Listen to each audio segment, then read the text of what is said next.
अखबार दी टाइम्स के वाशिंगटन में मुतय्यन तहकीकाती सहाफ़ी मार्क मज़ियटी ने 2013 में इंकिशाफात से भरी हुई एक किताब तहरीर की थी जिसका नाम था the way of the knife. इस किताब का ज़ैली उन्वान भी था the CIA, a secret army and war at the ends of earth. CIA एक खुफिया फौज और उसकी जमीन के किनारों तक जंग। इस किताब में उसने ये इंकिशाफ किया कि नेक मोहम्मद वजीर को कत्ल दरअसल पाकिस्तान और CIA के एक खुफिया मुआहदे के नतीजे में किया गया था। इस मुआहदे के तहत पाकिस्तान ने अमेरिका को इजाज़त दी थी कि वो पाकिस्तान में मौजूद अपने यानी दरअसल अमेरिका के दुश्मनों को मारने के लिए CIA के ड्रोन इस्तेमाल कर सकता है। इसकी तस्दीक पाकिस्तानी जनरल और ISI के साबिक सरबराह जनरल असद दुरानी ने अपनी किताब पाकिस्तान एड्रिफ्ट के सफ़ा नंबर 95 पर की है। ये किताब 2018 में लंदन में छपी थी। नेक मोहम्मद वजीर 18 जून 2004 को अमरीकी ड्रोन हमले में मारा गया था, मगर उसकी मौत की जिम्मेदारी इस वक्त की परवेज मुशर्रफ इंतजामिया ने आवाम को गुमराह करने के लिए अपने सर ले ली थी। लेकिन 9 साल बाद पहले एक अमरीकी सहाफ़ी ने और फिर 14 साल बाद एक पाकिस्तानी जर्नल ने हमें ये बताया कि नेक मोहम्मद वजीर को तो दरअसल अमरीकियों ने अपना दुश्मन तस्वुर करते हुए मारा था। ये नेक मोहम्मद वजीर कौन था और क्यों मारा गया? ये पाकिस्तानी तारीख के एक ऐसे बाब का नुक्ता आगाज है जिसमें इस मुल्क के खून और बारूद में लिथड़े हुए कई साल हैं, लातादाद शहादतें, बेशुमार बेवाओं के आंसू और हजारों यतीमों की आहें हैं जो आज हमारे दरमियान जिंदगी गुजार रहे हैं।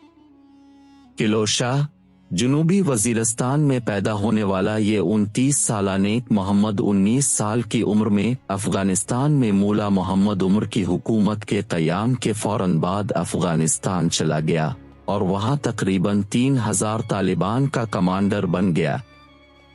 जैसे ही अक्टूबर 2001 में अमरीकी अफगानिस्तान में दाखिल हुए तो वो वापस वाना वजीरिस्तान आ गया। इन दिनों अमरीका पाकिस्तान समेत 48 इत्तेहादियों के साथ अफगानिस्तान पर अपना कब्जा मुस्तहकम करने में मसरूफ था।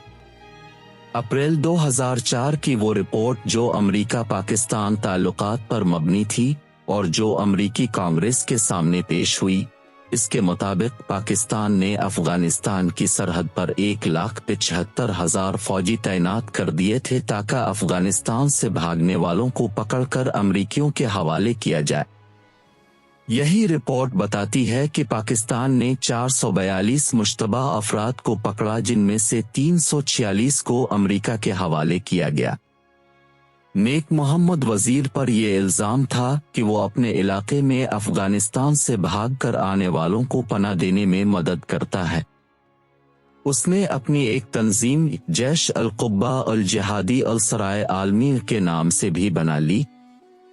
पाकिस्तान अमरीकियों के साथ मिलकर इस वक्त वजीरिस्तान के इलाके में अल-कायदा के छुपे हुए अफराद को तलाश कर रहा था और वहां पर रहने वाले हर शख्स को सहूलतकार समझा जाता था। ऐसे में अफवाजन पाकिस्तान के core commander Peshawar lieutenant general Mohammad Safdar ने अमन कायम करने के लिए एक अहम कदम उठाया और नेक मोहम्मद के साथ अमन मुआहिदा कर लिया। इस अमन मुआहिदे से कबल 16 मार्च 2004 से 30 मार्च 2004 तक एक 7 रोज़ा मशहूर मारुका भी बर्पा हो चुका था, जिसे अमरीकी हुवाना की जंग कहते हैं। अमरीकी बताते थे कि ये जंग ऐमन अल-ज़वाहिरी की क़यादत में अफ़वाजन पाकिस्तान के साथ लड़ी जाती रही, लेकिन कई माह बाद ISPR ने बताया कि दरअसल वहां तो उज़्बक लीडर ताहिर यल्दोशेव छुपा हुआ था। ताहिर के बारे में बाद में आलमी मीडिया में ये खबरें आईं कि उसे अमरीकी खुद निकाल कर ले गए थे क्योंकि वो उसे अपना असासा समझते थे। अप्रैल 2004 में मुआहिदा हुआ और नेक मोहम्मद की तस्वीर दुनिया भर के अखबारात में ऐसे शाये हुई जैसे ची गोरा की बगावत तस्लीम कर ली गई हो। लेकिन 6 जून 2004 को पाकिस्तानी सरजमीन पर पहला ड्रोन हमला हुआ और नेक मोहम्मद मारा गया। इलाका आग और खून की तवील जंग में गलता हो गया। जनरल मोहम्मद सफदर ने मई 2005 में एक बार फिर सरारोगा कला में नेक मोहम्मद के बाद बैत अल्लाह महसूद से अमन मुआहिदा किया, जिसके तहत ये तय पाया कि अलकायदा से कोई राब्ता नहीं रखा जाएगा और अगर कोई उनका कारकुन मिल गया तो उसे पाक फौज के हवाले किया जाएगा। जनरल मोहम्मद सफदर ने बैत अल्लाह महसूद को खुसूसी हार पहनाया और मजमा से नारा तकबीर के साथ बैत अल्लाह महसूद को अमन का सिपाही भी कहा गया। इसके बाद बैत अल्लाह महसूद भी 5 अगस्त 2009 को CIA के ड्रोन हमले में मारा गया। रहमान मलिक वजीर दाखिला से लेकर व्हाइट हाउस के तर्जुमान रॉबर्ट गिब्स तक सब ने इसका ऐलान न किया, मगर हकीम अल्लाह महसूद ने खुद BBC को फोन करके इसकी मौत की इत्तला दी। इन दिनों अमरीकी ड्रोन हमलों के बाद से लेकर आज तक पाकिस्तान की सरजमीन पर मुकम्मल अमन कायम न हो सका। अमरीका अगर कबायली इलाकों में मुदाखलत से अलहदा हुआ तो उसने अपनी सरपरस्ती में अफगानिस्तान में भारतीय कौंसल खाने खुलवाए और वहां से बलूचिस्तान में दहशतगर्दी की कार्रवाइयों को न सिर्फ सपोर्ट किया गया बल्कि उन्हें माली और अस्करी मुआवनत भी की। 15 अगस्त 2021 वो दिन था जब अफगानिस्तान से अमरीका और आलमी इत्तेहादी अफवाज शिकस्त खाकर वापस रवाना हुई और रावी पाकिस्तान की मगरबी सरहद पर चीन लिखने लगा। बलूचिस्तान और कबायली इलाका जात में दहशतगर्दी के वाक़यात में नुमायां कमी आ गई। ऐसे में अमारत इस्लामी अफगानिस्तान ने हुकूमत पाकिस्तान के साथ मिलकर TTP के अफराद को वापस पाकिस्तानी मुआशरे में जम करने की जिदोजहद शुरू कर दी। दोनों जानिब से तवील मुज़ाकरात शुरू हो गए। पाकिस्तान की नेशनल सिक्योरिटी काउंसिल की मीटिंगों में ये तय पाया कि TTP के 50,000 के करीब अफराद को कैसे और किस तरह वापस आबाद किया जाएगा। जेलों में कैद लोगों को रहा किया जाने लगा और मुकदमात वापस होना शुरू हो गए। सिर्फ एक मामला ऐसा था जिस पर मुज़ाकरात खासे उलझ गए थे।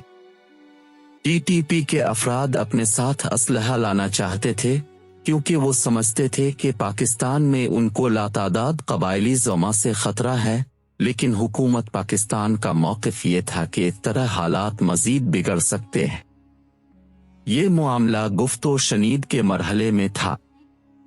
एक अच्छी बात यह भी थी कि इमरान खान हुकूमत और फिर PDM की हुकूमत के दौरान भी ये मुज़ाकरात मुसलसल जारी रहे।